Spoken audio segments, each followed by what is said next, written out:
오늘 보실 말씀은 사도행전 16장 16절부터 34절까지 말씀입니다. 우리가 기도하는 곳에 가다가 점치는 귀신 들린 여종 하나를 만나니 점으로 그 주인들에게 큰 이익을 주는 자라. 그가 바울과 우리를 따라와 소리질러 이르되 이 사람들은 지극히 높은 하나님의 종으로서 구원의 길을 너희에게 전하는 자라 하며 이같이 여러 날을 하는지라.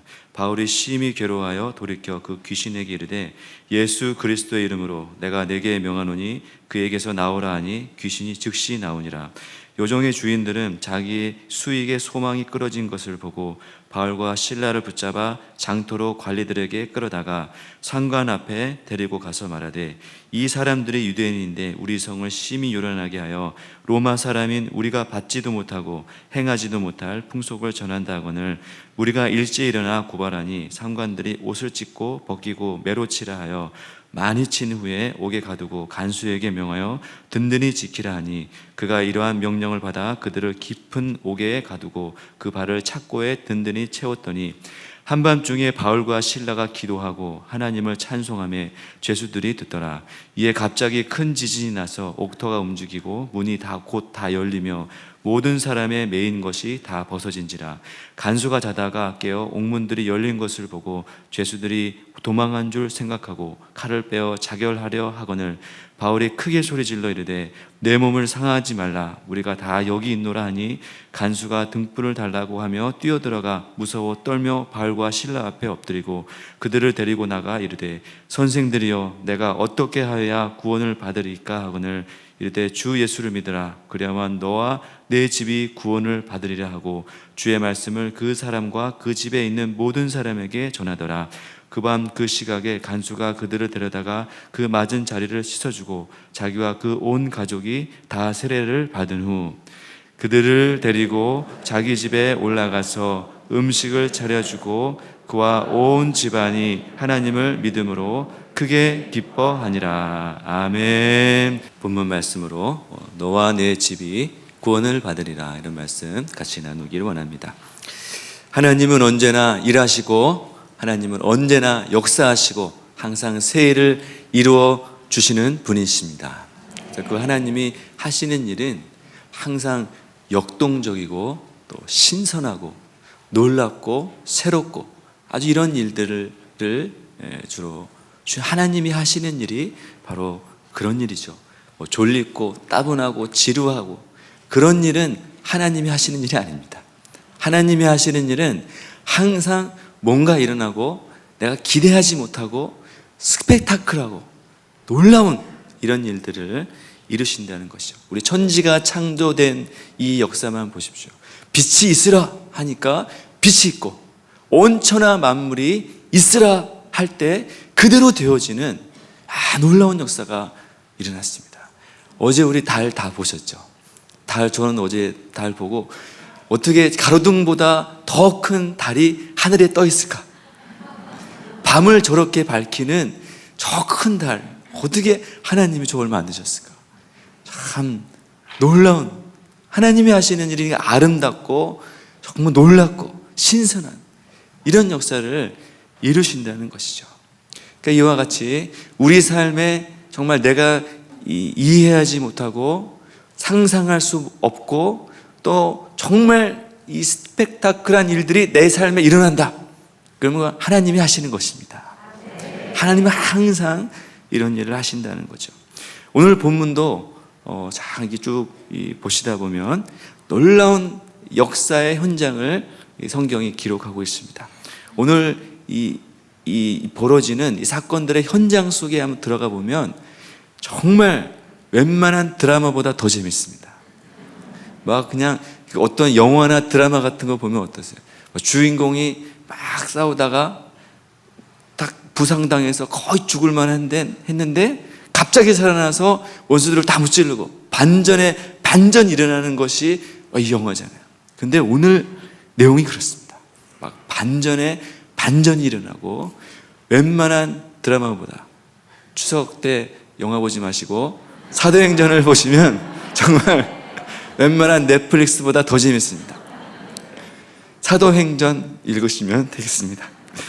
오늘 그 본문 이 말씀이 첫 번째는 치유하는 전도자입니다. 본문은 바울의 2차 전도 여행 중에 일어난 일을 기록하고 있습니다. 바울은 1, 2, 3차 전도 여행을 떠났는데 2차 전도 여행은 1차 전도 여행 때 떠났던 먼저 아시아 지역, 그러니까 터키 지방을 전도하려고 계획을 가지고 갔습니다. 그런데 성령께서 인도해 주셔서 유럽 지역, 오늘날의 그리스 지역으로 이제 전도 여행을 떠나게 된 거죠. 거기서 이 빌립보에 가서 루디아를 만나고 교회를 개척하고 온 집안이 예수를 믿는 아주 은혜로운 시간을 보내고 있었어요. 하나님께서 준비된 영혼, 갔더니 준비된 루디아를 만나서 가족이 변화되는 얼마나 은혜가 넘치는 시간입니까? 바울이 아마 그 은혜가 넘쳐서 날마다 기도하고 그랬을 거예요. 근데 기도하러 가는 때마다 저는 오늘 주일날 이렇게 예배하러 갈 때마다 한 사람을 만나게 됐어요. 누구냐면은 점치는 귀신 들린 여종 하나를 만나게 됐어요.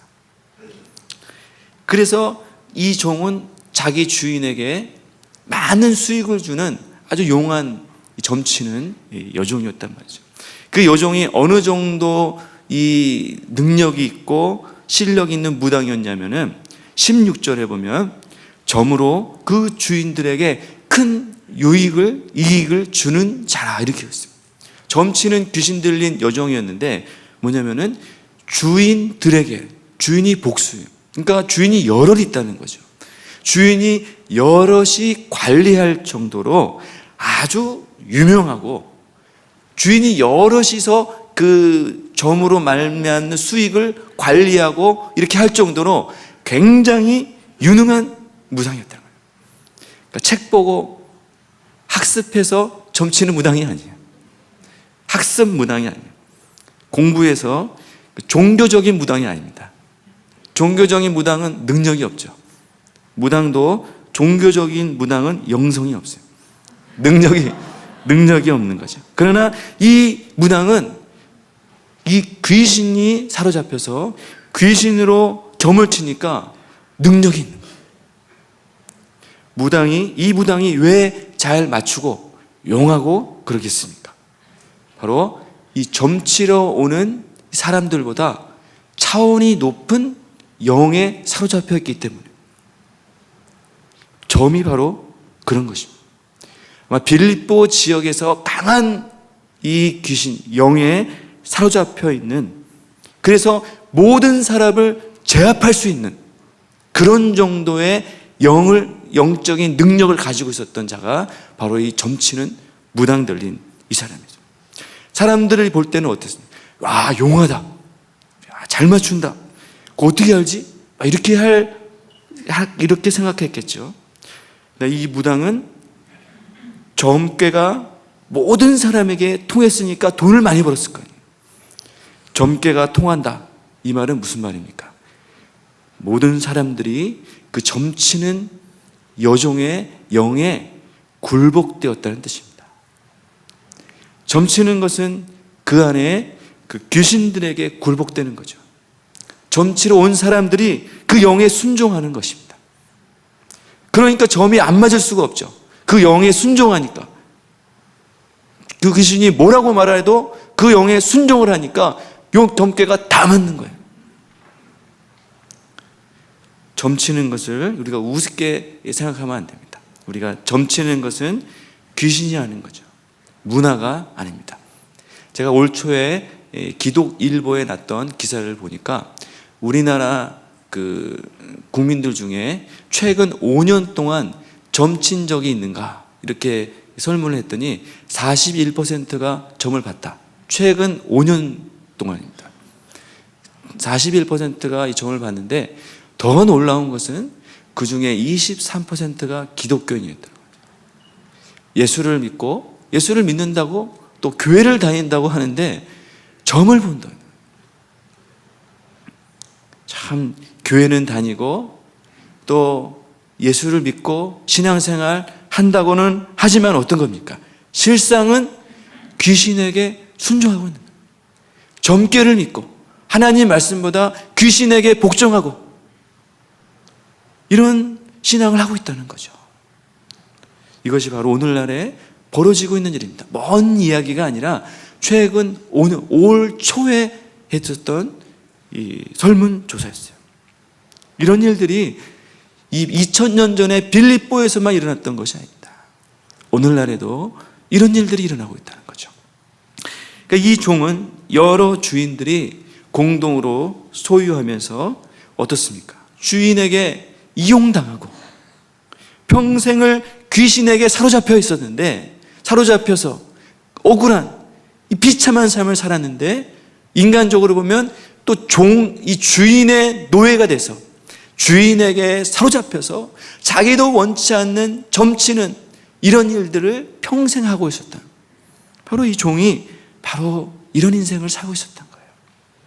그런데 이 바울이 기도하러 갈 때마다 이 종이 따라오면서 소리를 지르는 거예요. 뭐라고 소리를 질렀냐면, 이 사람은 지극히 높은 하나님의 종으로서 구원의 길을 너희들에게 증거하는 자다. 이렇게 막 선포하고 다니는 거예요. 아무도 전도를 안 하니까 이 여정에 와서 전도를 하는 거예요. 놀라운 일이죠. 놀라운 일. 빌립보 도시에 바울과 실라가 왔을 때 아무도 이 바울이 뭐 하는 사람인지 몰랐어요. 그냥 온 거죠. 빌립보는 큰 도시이기 때문에 바울과 실라가 왔을 때 이 사람이 뭐 하는 사람인지, 무슨 일을 하는지, 뭘 잘하는지 아무도 몰랐습니다. 그런데 유일하게 정확하게 알고 있는 사람이 있었는데, 바로 귀신 들린 여종이 그 사람이었어요. 정확하게 말하면 그 여종 안에 있었던 귀신이 알았던 거죠. 지난 금요 밤기도에 거라사 지방, 거라사의 말씀을 전해주신 그 말씀과 동일한 말씀입니다. 거라사 지방에 예수님이 들어가셨을 때 아무도 몰랐죠. 아무도 예수가 온지, 예수가 누군지 알 수가 없었어요. 그런데 그곳에서 오직 한 사람, 군대 귀신 들린 사람만 예수가 누구인지 그것에 무릎 꿇고 나와서 예수님을 향해서 고백했다는 거죠. 영은 영으로서만 반응할 수 있는 거죠. 영적인 일들은 영적인 것으로만 분별되기 때문에 그렇습니다. 이렇게 여종이 나와서 며칠을 이렇게 외치고 다니는 거예요. 이런 일을 경험하면서 사도 바울이 어떻게 했냐면은 18절에 보니까 바울이 심히 괴로워했다. 심히 괴로워했다. 귀신 들린 여종이 바울을 보고 영적으로 반응을 하니까 바울 안에 계신 성령님께서도 영으로 반응을 한 거죠. 여종이 안에 있었던 귀신이 정확하게 알고 소리 지르고 하니까 바울 안에 계신 성령님이 성령의 막 탄식이 바울을 통해서 나오게 된 것입니다. 귀신 들린 여종이 틀린말 한 게 아니죠. 틀린말 한 게 아니잖아요. 지극히 크신 하나님의 종으로서 구원의 길을 너에게 전하러 이곳에 왔다. 맞는 말이잖아요. 그러면 우리 같으면 너 그거 어떻게 알았지? 너 참 용하구나. 아무도 나를 안 안아주는데 너만 나를 안아주고, 야, 너는 어떻게 그러니까 너 좀 잘 치는구나. 이렇게 너 진짜 점쟁이 맞다. 이렇게 할 수도 있겠어요. 그러나 바울은 그렇지 않죠. 바울이 그 안에 있는 성령의 이 탄식하심이, 막 괴로움이 그 가운데 막 몰려온 거예요. 뭐 맞춰서 좋다, 그게 아니에요. 하나님께서 주신, 성령이 주신 막 탄식이 밀려온. 그러면서 바울이 괴로워했다. 심히 고통스러웠다. 왜 이렇게 뭐가 고통스럽겠습니까? 뭐가 고통스럽겠습니까? 성령께서 그런 고통을, 그 간절함과 애통함을 주시는데 뭐가 고통스럽겠습니까? 이 여종을 볼 때 그 안에서 그렇게 역사하는 악한 영에 시달려서 평생을 저렇게 살아가는 그 여종이 안타까운 거죠. 그것이 너무나 탄식이 되는 거죠. 저렇게 비참하게 귀신 들려서 평생을 살아가는 그 영혼을 볼 때 그 마음에 막 이 탄식이, 막 괴로움이 밀려온 거예요. 평생을 저렇게 살아가는데 아무도 도와주지 않고, 주인들은 저 요정 이용해서 돈이나 벌고 착취하고 하기도 싫은 점치는 일을 계속시키고 그렇게 하는, 그것이 너무 안타까운, 성령께서 주시는 이런 애끓는 심령이 나타나는 거예요.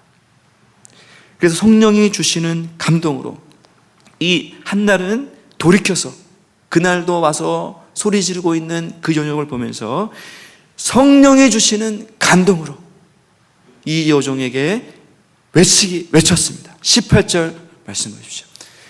바울이 심히 괴로워하여 돌이켜 그 귀신에게 이르되 예수 그리스도의 이름으로 내가 내게 명하노니 그에게서 나오라 하니 귀신이 즉시 나오니라, 이렇게 말씀합니다. 바울이 자세히 보시면 그 여종에게 선포한 것이 아닙니다. 누구에게 선포했습니까?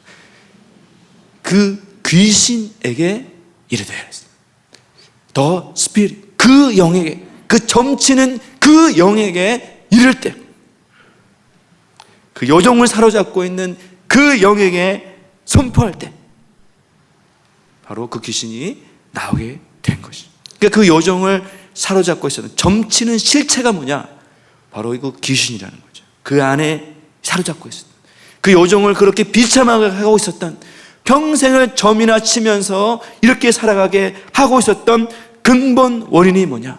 바로 그 귀신, 그 영, 그 스피릿, 그 안에 있었던 그 영이 바로 문제라는 것입니다. 여종이 언제 구원받습니까? 바울이 가서 너 좀 위로해주고 상담해주고, 너 힘들지, 이렇게 해서 이 여종이 회복된 것이 아닙니다. 그 여종이 그런 위로로, 그런 어떤 상담으로 이 사람이 해결된 것이 아니에요. 귀신을 쫓아내게 될 때 이 여종에게 진정한 구원이 임하게 된 것입니다. 우리 인생에 여러 알 수 없는 문제들, 우리 인생의 근본적인 문제들, 바로 우리 안에 자리 잡은 영적인 문제라는 것이죠. 그 영 때문에 그렇습니다. 그 영이 문제라는 거죠. 그러면 어떻게 그 문제에서 해결될 수 있습니까? 바로 그 문제에서 벗어나는 유일한 방법은 그 영이 우리에게서 나가면 우리의 문제가 해결될 수 있다는 것입니다. 그것이 근본 문제다. 근본 우리의 해결책인 거예요. 그러면 그 영은 어떻게 나가느냐?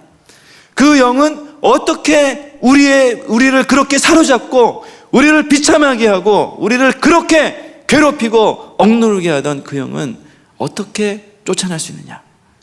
바로 예수 그리스도의 이름으로, 오직 예수 그리스도의 이름으로만 이 영은 쫓아나가게 되는 줄로 믿습니다.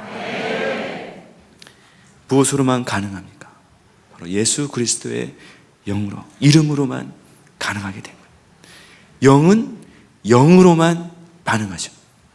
악한 영을 해결할 수 있는 방법도 영으로만 해결할 수 있습니다.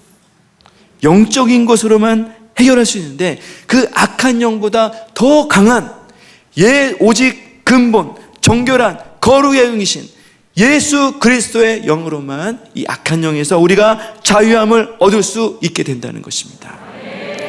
예수 그리스도 이름만이 악한 귀신의 세력을 이길 수 있는 유일한 이름입니다.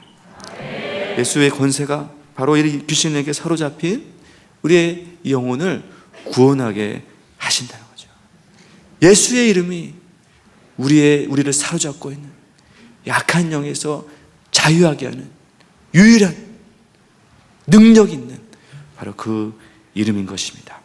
바울이 그에게서 선포할 때 예수 그리스도의 이름으로 나오라 할 때 귀신이 어땠습니까? 즉시로 여종에게서 나오게 됐습니다.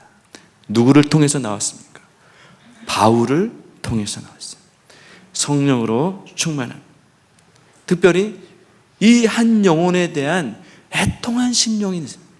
성령께서 주시는 간절한 상한 심령, 그 상한 심령을 가진 이 성령으로 충만한 전도자, 이 사람을 통해서 악한 귀신에 사로잡혀서 평생을 살 수밖에 없는 이 한 여종이 치유되게 되었다는 것입니다. 마치 거라사 지방에 있었던 아무도 제어할 수 없었던, 쇠고랑으로 매도 끊어버리는, 아무도 제어할 수 없는 이 사람을 누가 치유하셨습니까? 오직 예수 그리스도만이, 예수님만이 가셔서 이 사람을 치유하게 하신 것이죠. 죄인에게 있어서의 진정한 해방은 무엇입니까? 죄인에게 진정한 해방은 죄인을 좀 더 잘 살게 해주는 것이 아닙니다. 죄인 안에 있는 악한 영들에게서 해방하는 것이 죄인을 구원하는 그 길이라는 것입니다. 이렇게 바울이 이 여종을 여종에게 놀라운 치유의 역사가 일어나게 됐다는 거죠. 두 번째는 이 고난받는 전도자입니다. 이런 바울의 믿음의 선포를 통해서 여종이 치유됐어요. 그러면 어떻게 됩니까? 좋은 거죠. 평생을 저렇게 점치면서 비참하게 살아가던 한 사람이 구원받았으니 얼마나 좋은 일입니까? 잔치하고 기뻐하고 해야 되죠. 그런데 놀라운 이 치유 사역 앞에서 누가 들고 일어났냐면은 19절에 보시면 여종의 주인들이 일어났어요. 여종의 주인들이 뭘 보고? 영이 나가고 여종이 치유되고 그걸 본 게 아닙니다. 자기의 수익의 소망이 끊어진 거예요. 이제 수입원이 없다, 돈 못 벌겠다, 그것을 보고 일어났어요. 더 이상 귀신이 나갔으니 더 이상 점을 못 친다. 그것을 보고 가서 관리들에게 끌어다가 20절에 보니까 고소했어요. 뭐라고 고소했냐면은 이 사람이 유대인인데 우리 성을 심히 요란하게 했다, 이렇게 고소했어요. 바울이 요란하게 한 게 아니죠. 바울은 이 성을 치유하고 회복시키고 정신 나간 한산 미친 귀신 들린 이 사람을 치유하고 변화시켜요. 고라사인을 예수님이 치유하고 아무도 제어할 수 없는 사람은 치유했잖아요. 그런데 이 사람들은 뭐라고 합니까? 이 성을 심히 요란하게 한다. 그렇죠? 그리고 뭐라고 얘기합니까? 21절에 보면 로마 사람인 우리가 받지도 못하고 행하지 못할 풍속을 전한다, 이렇게 고소했어요. 이게 사실 무슨 고소 제목은 아니죠. 뭐 그냥 이게 무슨 사람을 때릴 만한 그런 고소 제목입니까? 아무 고소 제목도 아니에요. 그냥 자기의 수익이 끊어진 것이 분한 거예요. 원통한 거예요. 그것이 막 마음이 상한 거예요. 겉으로 볼 때는 주인들이 자신들의 수입이 없어졌기 때문에 분노하고 있는 거예요. 그것이 분노한 것처럼 보여요. 겉으로 볼 때는 수입이 없어졌으니까 분노하는 것이 당연하지. 사람들이 볼 때는 정황상 그렇습니다. 그러나 영적으로 볼 때는 이들이 분노한 것은 바로 귀신이 쫓겨나갔기 때문에 분노하고 있는 거예요. 여러분, 귀신이 쫓겨나가면 누가 분노하겠습니까? 귀신이 분노하겠죠. 자기가 쫓겨났으니까 귀신이 분노하겠어요. 그럼 지금 분노하고 있는 사람이 누굽니까? 주인들이 분노하고 있잖아요. 여종의 주인들이 분노하고 있어요. 이걸 봤을 때 여종에게서 쫓겨난 이 귀신이 어떻게 하면 복수를 해야 돼요? 사도 바울 때문에 쫓겨났으니까 사도 바울을 공격하고 가해하고 정말 분하고 원통한 것을 복수해야 하는데 누구를 사용하겠습니까? 바로 이 일에 분통한 사람, 이 악한 귀신을 좋아하는 사람, 이 귀신 때문에 수입을 얻었던 사람, 귀신을 사모하고 좋아하고 즐거워하고 기뻐하고 있는 사람, 그 사람을 통해서 바울을 공격하게 된 거죠. 이런 자들을 통해서 바울은 관리들에게 끌려다가 심한 매질을 당하고 감옥에 투옥되게 되었습니다. 23절에 보면 많이 친 후에 옥에 가뒀다 했어요. 많이 쳤다 했어요. 사실 이게 맞을 일도 아닌데 많이 맞았어요. 이 많이 쳤다는 것은 로마 시대의 태형을 말합니다. 채찍질을 말합니다. 예수님이 채찍에 맞으신 것과 같이 이렇게 맞았다는 거예요. 바울이 한 것이 무엇입니까? 귀신 들린 자를 그냥 치유한 것밖에 없잖아요. 정말 정신이 이렇게 귀신 잡혀서 평생을 그렇게 살던 사람을 치유한 것밖에 없어요. 근데 지금 매를 맞았어요. 그리고 옥에 가두게 됐어요. 옥에 가두고 가면서도 24절에 보면 깊은 옥에 가뒀다 했어요. 로마 감옥에 아주 깊은 감옥에 가두고 그리고 그 발을 착고에 든든히 채웠다. 착고라는 것은 나무 형틀입니다. 그 발을 그 사이에 놓고 수갑처럼 채워버린, 도망가지 못하도록 나무로 만든 그 틀을 착고라고 합니다. 억울하죠. 자기가 죄를 지은 것도 아닌데 치유해 주었는데 성령께서 하라고 하셔서 그렇게 했는데 이런 고난을 당하게 된 것이죠. 예수님도 이렇게 하셨습니다. 예수님이 이 땅에 오셔서 무슨 일을 하셨습니까? 귀신 들려 망가진 여러 많은 사람들 구원해 주시고 병을 고치시고 치유하시고 상처를 치유하시고 새롭게 하시고 변화시키시고 이런 역사를 이루셨습니다. 그런데 어떻게 하셨습니까? 오히려 매 맞으시고 침 뱉음 당하시고 모욕을 당하시고 피 흘리시고 십자가에 달리셔서 그리고 무덤에 장사되셨습니다. 정치는 여종이 평생 그렇게 주인이 시키는 대로 점치는 이 인생 살다가 인생을 사는 것처럼 우리도 어떻습니까? 우리도 평생을 이렇게 살 수밖에 없는 이런 사람들이었어요. 점치는 요정과 같이 평생을 악한 영에 시달리면서 속으면서 그렇게 살던 그런 사람이었어요. 근데 예수님이 우리를 보고 안타까워서 정말 마음이 괴로워서 아파하시면서 우리를 치유하시고 구원하신 것이요. 그런데 예수님이 어떻게 하셨습니까? 이런 우리와 같은 죄인을 위해서 매 맞으시고 채찍에 맞으시고 십자가에 모든 멸시와 천대를 받으신 것입니다. 바울이 이 여종을 보고 심히 괴로워서 이 악한 귀신에 사로잡힌 여종을 불쌍히 여긴 것처럼 예수님도 우리를 보시면서 그런 마음을 가지신 거죠. 내가 저 사람 살려야겠다. 저렇게 평생을 살고 있는 저 사람, 내가 살려야겠다. 그 마음에 애통함과 괴로움이 밀려와서 십자가에 달리시면서까지 우리를 살리신 것입니다. 바울이 찬 이 착고라는 단어가 이 나무라는 뜻입니다. 이 단어, 이 착고라는 단어는 바로 예수님의 십자가에 달리신 십자가와 동일한 단어입니다. 나무에 달려서 우리의 모든 죄를 사하셨다. 나무에 달린 자마다 저주를 받은 자다. 이 나무라는 뜻이 바로 착고라는 뜻입니다. 마치 착고에 묶인 바울처럼 예수님은 십자가에 달리셔서 우리의 모든 죄를 다 사하시고 속량하신 것입니다. 우리가 지금 누리고 있는 것은 누군가가 애쓰고 노력해서 만든 것을 우리가 지금 은혜로 받은 것입니다.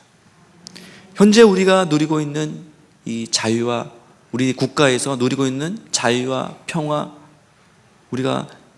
우리는 공짜로 누리고 있지만 공짜로 얻은 것은 아닙니다.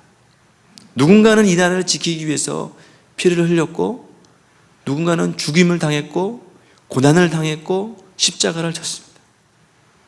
그래서 우리는 그것을 공짜로 얻은 것뿐입니다. 은혜는 그러면 고저 받는 것이지만 공짜는 아닙니다. 누군가는 그것에 대한 값지불을 한 것입니다. 은혜는 공짜지만 우리의 구원은 공짜로 주어진 것이 아니에요.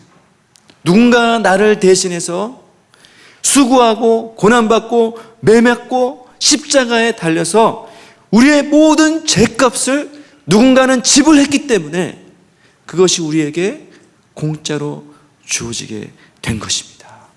바로 예수님이 우리가 지불해야 될 매맞음과 우리가 지불해야 될 모든 죄값을 예수님이 대신 지불해 주신 것입니다. 세 번째는 감옥에서 나온 전도자입니다. 이 바울과 실라는 아무 죄도 없지만 애매히 고난받았어요. 그래서 감옥에 투옥됐고 간수들에게 명해서 깊은 감옥에 들어가게 됐습니다.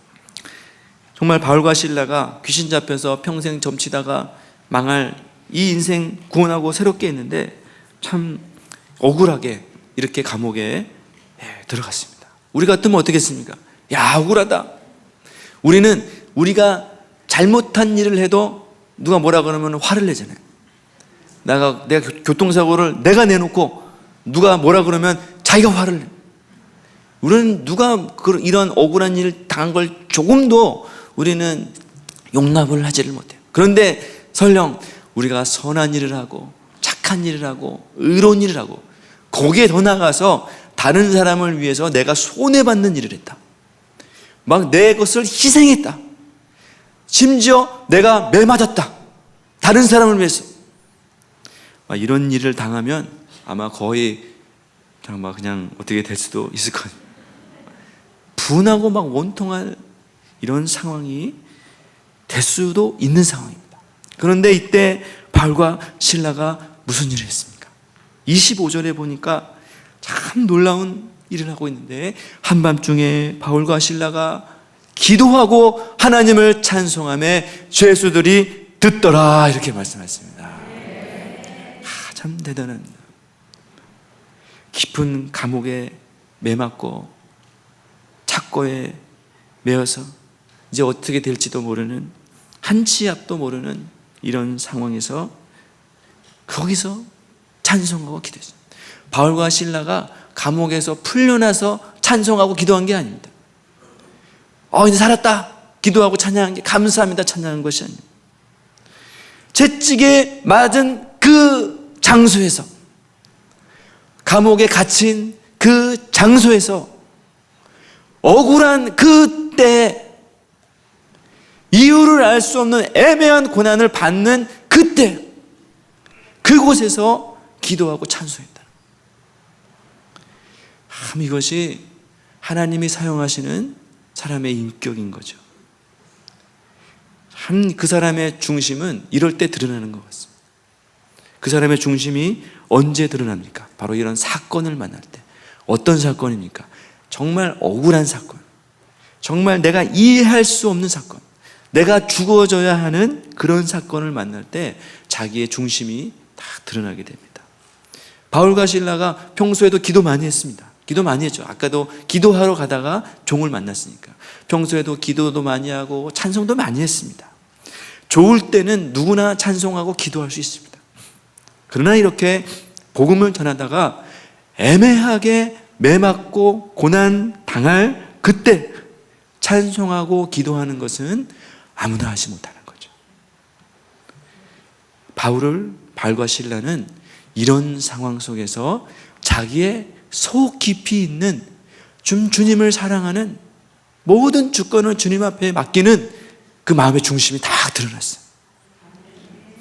이렇게 하나님을 찬양, 이런 어떠한 상황에서도 하나님께 기도하고 찬양할 수 있는 그 마음의 중심이 드러났습니다. 그러면 이미 영적 전투에서는 승리한 것입니다. 위기의 때, 고난의 때, 기도하고 찬양할 때, 그러면 이미 우리는 승리한 줄 믿습니다. 우리 같으면 이런 사건을 만나면 우리의 중심이 막 드러나겠죠. 평소 때는 잘하고 있다가 그 안에 있었던 불평, 원망, 혈기, 낙심, 우울 막 이런 게 막 밀려왔을 거예요. 동굴로 들어가고 사람도 안 만나고 사마리아 여인처럼 그렇게 있었을 거예요. 바울도 그런 충분한 사건이 되잖아요. 지금 모든 것이 다 바울이 자기가 가려고 했습니까? 자기는 아시아 터키 지역에서 전도하려고 하는데 성령께서 갑자기 환상 보여주셔서 그리스도로 오라고 그랬잖아요. 와서 전도했더니 이렇게 됐어요. 내가 안 하려고 그랬는데 하나님이 하라고 해서 여기 왔잖아요. 나는 터키에서 전도하려는 하나님이 환상 보여줘서 오라고 해서 여기 왔는데 감옥에 갔단 말이에요.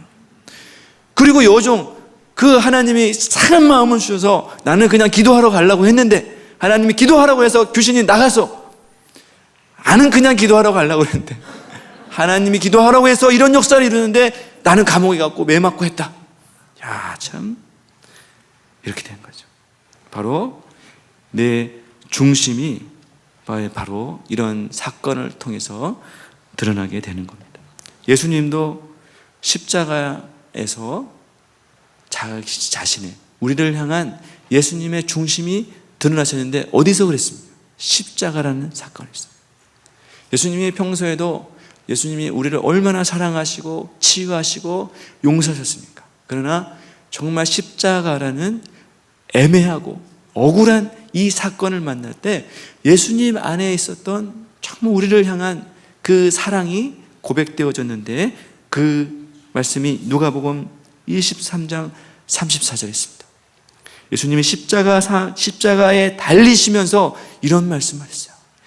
이에 예수께서 이르시되 아버지여 저들을 사하여 주옵소서. 자기들이 하는 것을 알지 못함이니이다. 이런 말씀을 하셨어요. 십자가에서 정말 처절한 그 멸시 천대 받는 그 장소에서 예수님이 우리를 향한 그 마음의 뜨거운 중심이 나타나게 되셨는데, 저들을 사하여 주십시오. 지금 뭐 하고 있는지 모릅니다. 이것이 우리를 향한 예수님의 사랑이라는 것입니다. 우리가 이런 애매한 고난을 당하고 억울한 일을 당할수록 우리가 어떤 일을 해야 됩니까? 바로 찬양하고 기도하고 감사해야 된다는 거죠. 하나님이 그런 사람을 통해서 역사하시는 줄 믿습니다. 하나님 한밤중에 바울과 실라가 이렇게 찬송하고 기도할 때 어떤 일이 났나? 26절 보십시오. 이에 갑자기 큰 지진이 나서 옥토가 움직이고 문이 곧 다 열리며 모든 사람의 매인 것이 다 벗어진지라, 이렇게 했습니다. 기도하고 찬양할 때 하나님이 옥토를 움직이셨다는 거죠. 문이 열리고 모든 사람이 다 벗어졌어요. 하나님이 우리가 찬양하고 기도하면 옥토를 움직이게 하십니다. 왜냐하면 원수가 우리를 깊은 감옥에 넣을지라도, 원수가 우리를 사로잡아서 우리를 묶어놓고 그 깊은 감옥과 같은 절망 속에 우리를 가둬놓는다 할지라도, 찬양하고 기도할 때 지옥 권세가 흔들리고 그것이 무너지고 깨뜨려지는 이런 역사가 일어나게 된다는 것입니다. 찬양하고 기도하면 문이 열리게 됩니다. 모든 문이 열리게 된다는 거죠. 우리 삶에 그동안 열리지 않았던, 정말 간수가 든든히 채워놨던, 도저히 우리가 열 수 없었던 그런 일들이 우리가 찬양하고 기도하면 문이 깨지는 역사가 일어나게 된다는 것입니다. 그리고 어떻게 됩니까? 모든 사람의 매인 것이 벗어집니다. 우리를 묶어놓고 결박하고, 여러분 어떻게 지진이 났다고 자기 묶인 거에 풀어지겠습니까? 성령께서 그렇게 하신 것이죠. 매인 것을 풀어지게 한, 우리의 얽매이게 하는 문제들, 사단의 저주들, 결박들, 이런 모든 것들은 우리가 찬양하고 기도할 때 다 벗어지게 되는 역사가 일어나게 되는 것입니다. 예수님이 우리를 위해서 십자가에서 처참하게 죽으시고 무덤에서 3일 동안 계셨습니다. 바울과 실라가 감옥에 갇혀있듯이 예수님도 3일 동안 그곳에 계셨어요. 그러나 예수님은 모든 사망 권세를 이기시고 무덤을 이기시고 죽음을 이기시고 3일 만에 부활하신 줄로 믿습니다. 이렇게 했다는 거죠. 그 다음에 네 번째는 위기의 사람들입니다. 이런 성령의 강권적인 역사를 통해서 바울과 실라가 해방됐어요. 바울의 실라가 얼마나 정말 기가 막힙니다. 전도했다가 매맞다가 다시 감옥에 갔다가 다시 풀려났다가 정말 막 이런 역사가 막 일어나게 된 거예요. 이런 성령의 놀라운 역사를 보고, 성령께서 막 일하시는 큰 지진과 같은 이런 역사를 보고 간수는 딱 봤더니 문이 다 열리고 그런 거예요. 그래서 죄수들이 다 도망한 줄로 생각했어요. 그러고 나서 간수가 갑자기 칼을 빼서 자기가 극단적인 선택, 스스로 목숨을 끊으려고 막 이렇게, 갑자기 막 이런 일들이 막 반전에 반전이 일어나는 거예요. 그래서 간수가 갑자기 일어나서 자기를 죽으려고 그렇게 하는 거예요. 왜냐하면 로마 시대 때 그 죄수가 도망가면 그 감옥을 지키는 간수가 그 책임을 다 져야 하는 법이 있었기 때문에 그래요. 그래서 이 갑작스러운 상황에서 간수는 죽음을 택한 거예요. 자기가 죽어야겠다. 그럼 이 모든 문제가 끝나겠다. 그렇게 생각한 거죠. 성령께서 역사하셔서 바울을 구원하고 옥토가 흔들리고 지진이 나고 묶인 것이 깨어지는 이런 성령의 강권적인 역사가 일어날 때 어떻습니까? 감옥을 지키는 간수에게는 자기 생명이 끊어지는 죽음의 날이 임하게 된 거예요. 놀라운 일이죠. 하나님이 일하시는 일들은 항상 이런 일들이 일어난다고요. 귀신 들린 여종이 치유되면 어떻습니까? 한쪽에는 구원받고 치유되고 새롭게 되는 일이 일어나지만 다른 한편에서는 그것 때문에 분노하고 대적하고 치유자를 공격하는 이런 일들이 일어나게 됩니다. 바울이 구원받고 옥토가 흔들리고 지진이 나고 사람이 구원받으면 성령께서 일하시면 한쪽에서는 간수가 자기 목숨을 끊으려고 하는 이런 일들이 일어나게 됩니다. 한편에서는 구원의 역사가 일어나고 한편에서는 망하는 역사가 일어나게 된다는 것입니다. 이것이 하나님 나라의 원리입니다.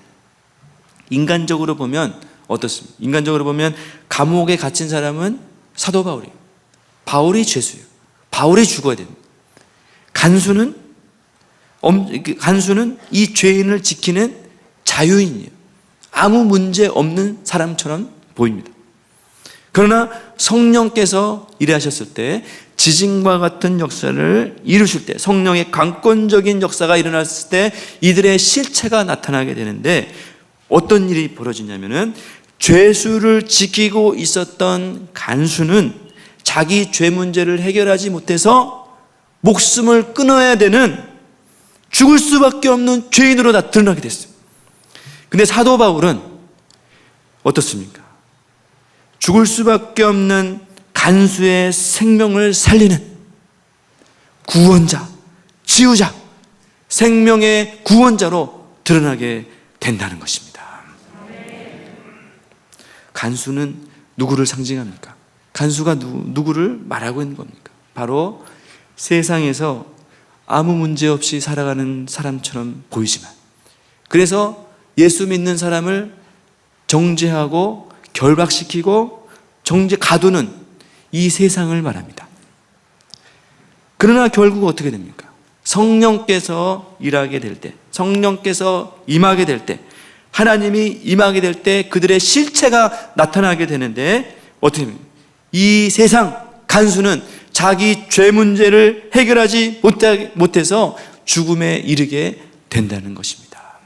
여러분, 이 세상은 자기 죄 문제, 자기가 갚아야 할 이 죄 문제 때문에 어느 누구도 이 해결할 수 없는 죄 문제를 안고 살아가는 것이 이 세상의 삶입니다. 그래서 죄인은 자기 죄 문제 때문에 죽을 수밖에 없는 거예요.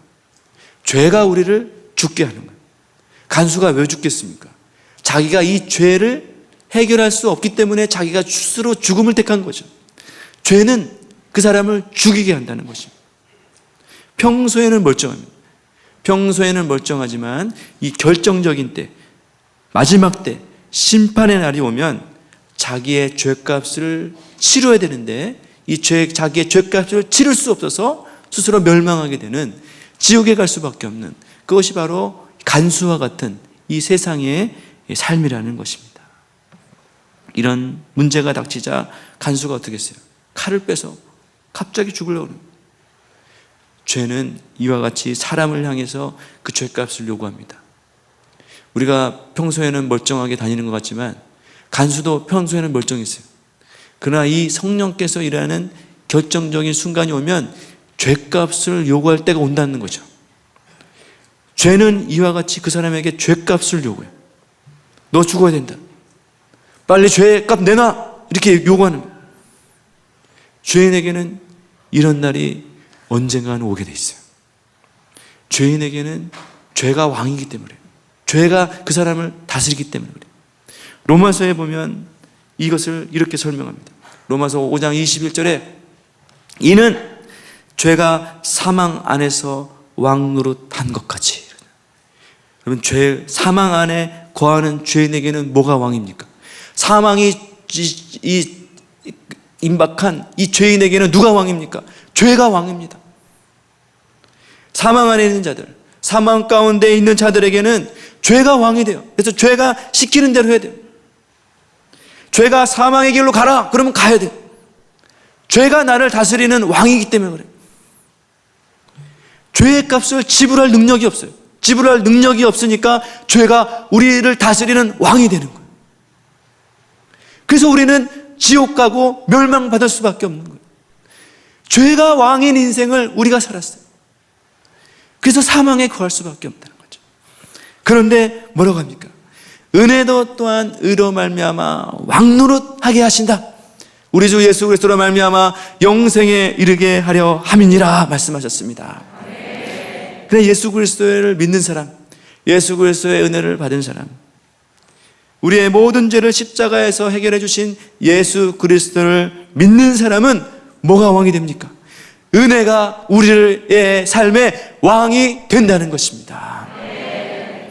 은혜가 왕이 된 사람, 은혜가 나를 다스리는 사람, 은혜가 나를 주장하는 사람, 이 사람은 이제 그리스도 예수로 말미암아 영생에 이르게 되는 축복이 임하게 된다는 것입니다.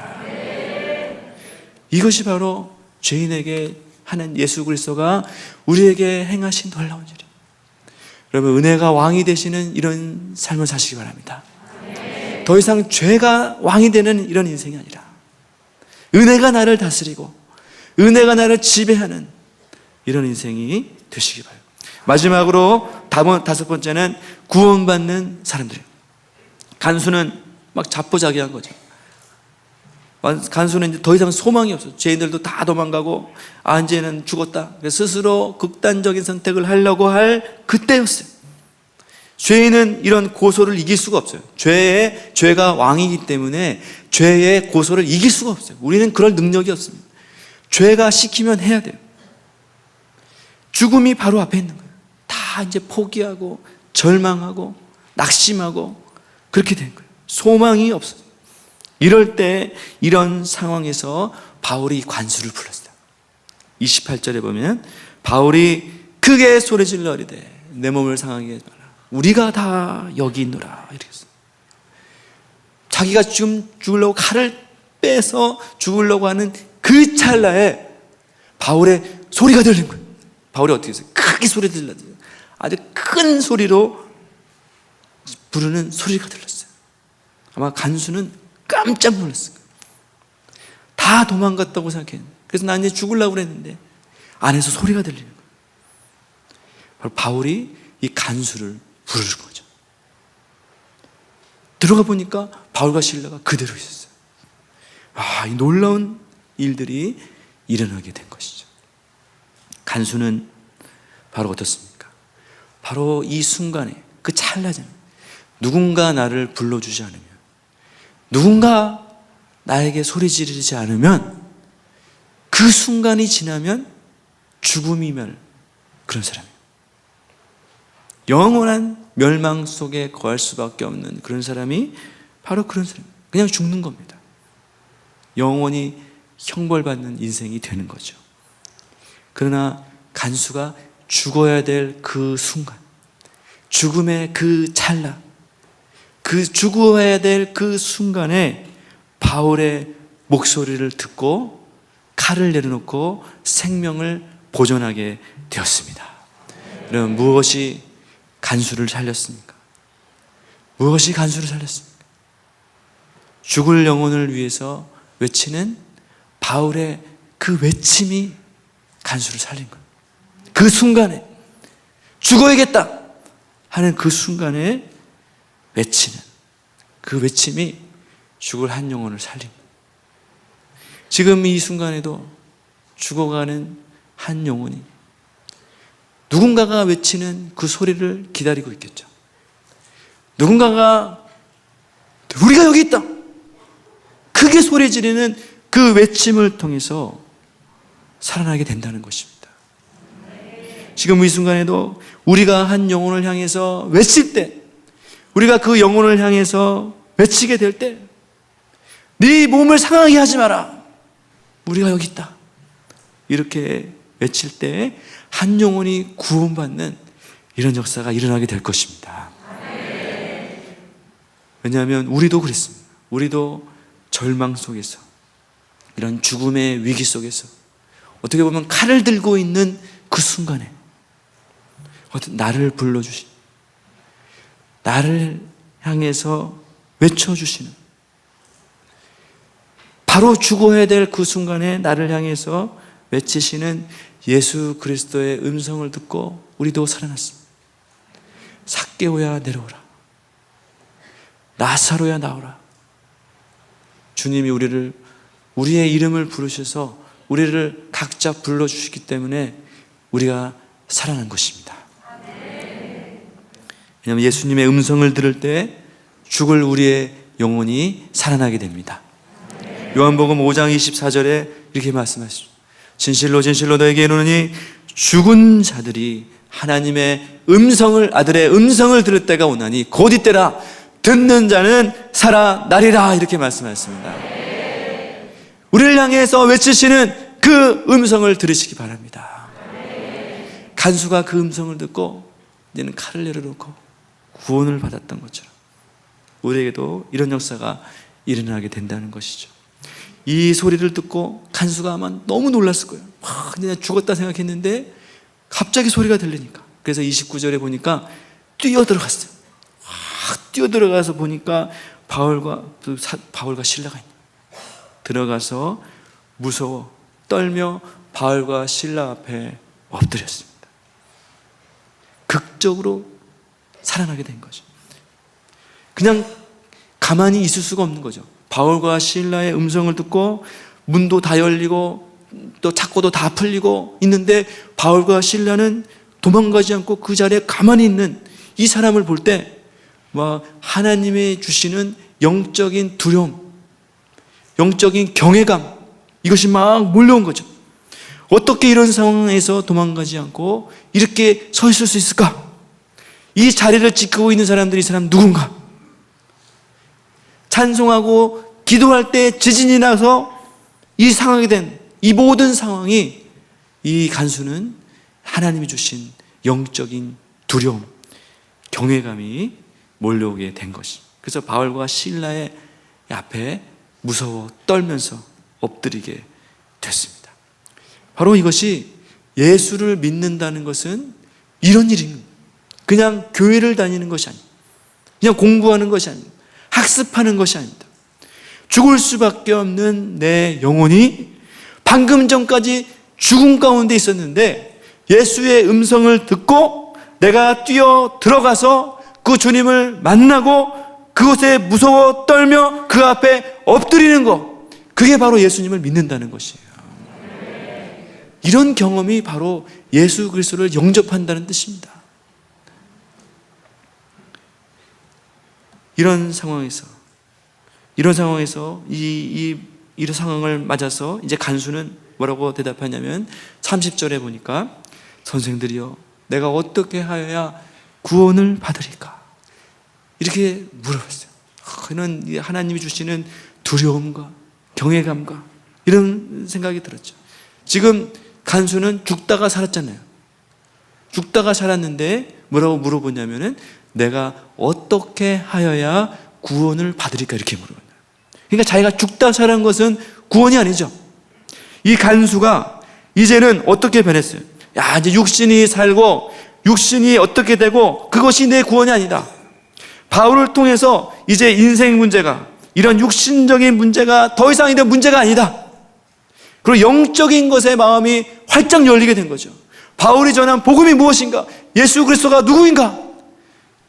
내가 영생 얻는 것이 무엇인가? 이것에 대해서 마음이 활짝 열리게 된 거예요. 마치 사마리아 여인이 예수 그리스도를 만나서 어땠습니까? 처음에는 매일 물 문제를 가지고 할 때 예수 그리스도를 만나게 되면서 어떻게 했어요? 예배에 마음이 활짝 열린 것 같아요. 우리 조상들은 이스라엘에서 예배했는데 자신들은 예배할 곳이 예루살렘에 있다고 하더이다. 이렇게 관심이 바뀐 것처럼 이 간수도 이제는 무엇이 구원인가? 영적인 사건을 경험할 때 어떻게 됩니까? 우리의 영이 열리게 돼요. 영적인 것에 우리의 마음이 활짝 열리게 되는 거죠. 간수도 이렇게 이런 극적인 사건을 만나서 우리의 영이 확 열렸습니다. 하나님께 마음이 활짝 열리고 영생과 구원에 자기의 삶을 드리기로 작정한 거죠. 그랬을 때 31절에 사도 바울이 고백합니다. 우리 한번 한 목소리로 같이 한번 읽어보겠습니다. 시작. 그래야만 너와 내 집이 구원을 받으리라 하고. 아멘. 간수가 뭐라고 했습니까? 무엇을 하여야 구원을 얻으리까 했습니다. 뭘 해야 됩니까? 내가 무엇을 해야만 구원이 임합니까? 이렇게 물어봤잖아요. 내가 어떤 것을 해야 구원이 임합니까? 그럴 때 사도 바울이 뭐 하는 게 아니다. 뭘 해서는 구원이 임하는 것이 아니라 오직 한 가지가 있는데 주 예수를 믿는 것이 너의 구원이다. 이렇게 선포하는 것입니다. 예수를 믿는 것이 바로 우리의 구원입니다. 죽을 수밖에 없는 영혼이 살아나는 것, 죽을 수밖에 없는 한 영혼이 구원받고 회복되고 살아나는 것, 오직 한 가지, 예수를 믿는 것밖에 없습니다.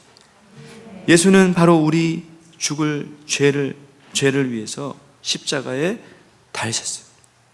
죄가 왕노릇할 수밖에 없는 우리의 인생을 위해서 예수님이 십자가에 달려 돌아갔습니다. 그 예수를 믿을 때 은혜가 이제 우리 삶의 왕이 됩니다. 그래서 예수를 믿는 사람에게는 구원과 영생의 길이 열리게 되는 것입니다. 나와 너의 집이 구원받을 수 있는 유일한 방법은 바로 예수 그리스도를 믿는 것이다. 바울이 선포하고 있는 것입니다. 지금 이 자리에 오신 여러분, 우리 이 주일 예배에 오신 모든 분들은 그냥 자기가 온 것 같지만 자기가 스스로 오신 분들은 아무도 없습니다.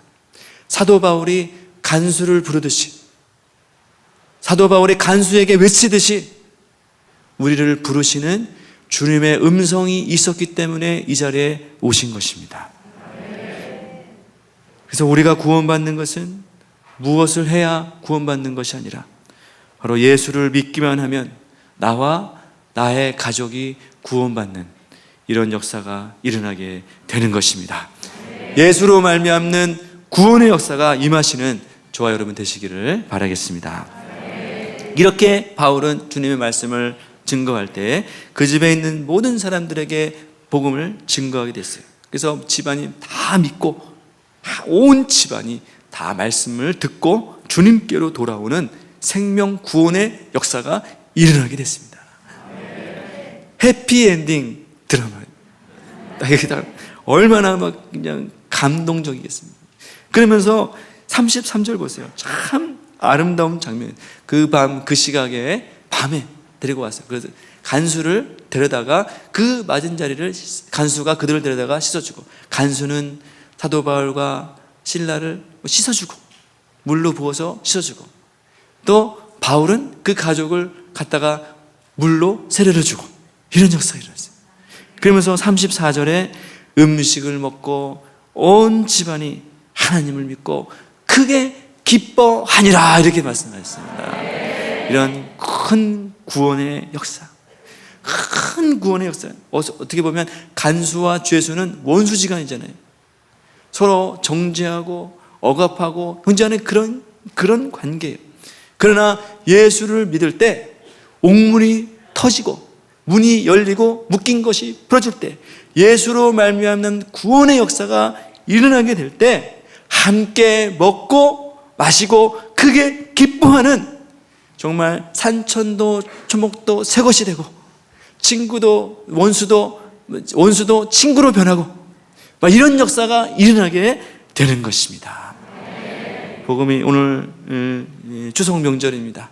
우리가 음식을 차려놓은 것처럼 간수가 음식을 먹고 바울과 초대해서 큰 기쁨이 임한 것처럼 오늘 이 추석 명절에 우리 온 가족에 정말 주 예수를 믿을 때 구원의 역사가 넘치는 추석 명절 되시기를 바라겠습니다.